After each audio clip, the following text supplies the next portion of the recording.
There's some talk about what Walleyes for Tomorrow needs to be doing more on Lake Winnebago. And, in retrospect, we've been doing projects on the Fox and the Wolf River for 25 years, take a number, round number.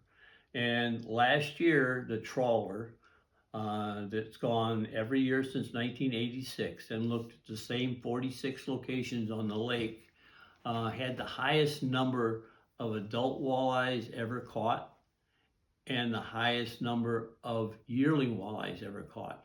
Now, the net is designed to probably catch yearling walleyes, but it's not designed to catch adult walleyes. Usually they can outswim this net. It's designed to catch young of the year fish. So there's a population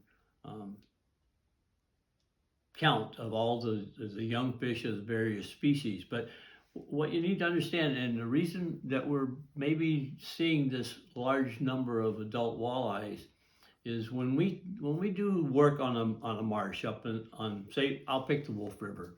Say that it's had blocked water passage for a number of years and fish are not spawning on this marsh, but it could hypothetically or potentially be a very good spawning marsh if conditions are corrected. So that's what we do on some of these marshes. We'll go on the upper end of the marsh and we cut down the bank so that when the river starts to rise in the spring, you get a good flow of water coming through the cut. A cut that we typically make is 40 feet wide, and however long it needs to be to cut through the bank, and however deep it needs to be.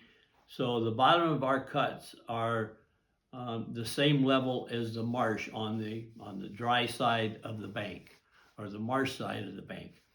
And think about it, if this marsh has not had any good walleye production for however many years, so we get water flow in there the first year.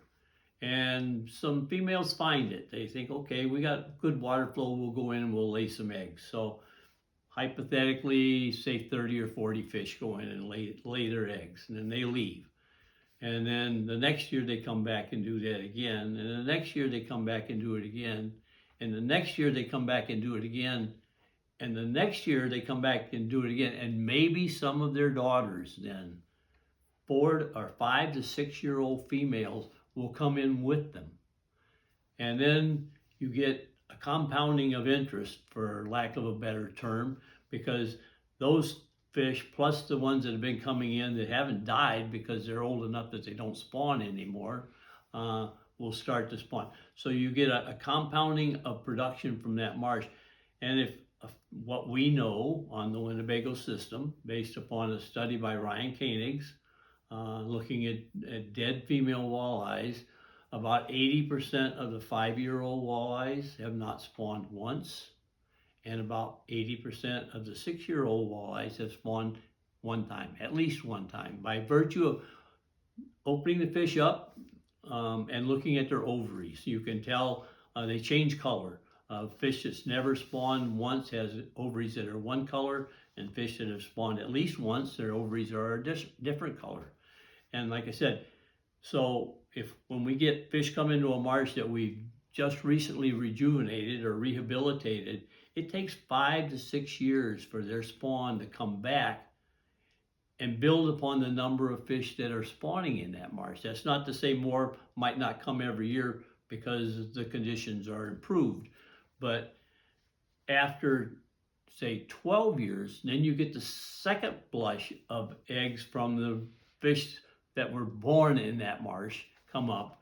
And I like to think that what we're seeing now with all the adult walleyes that are out in the lake is the result of doing all these marsh habitat projects. And now we're reaching the compound interest that's been a product of all these marshes producing, year after year after year, more fish. And now we may be seeing to the point where, hey, we're getting a lot of these youngsters that were actually spawned in these marshes show up as adult fish in the lake. Don't know if I'm right, but it's nice to think that we've done a good thing and it's working, but that's the way it has to work in order to really build a robust population over time.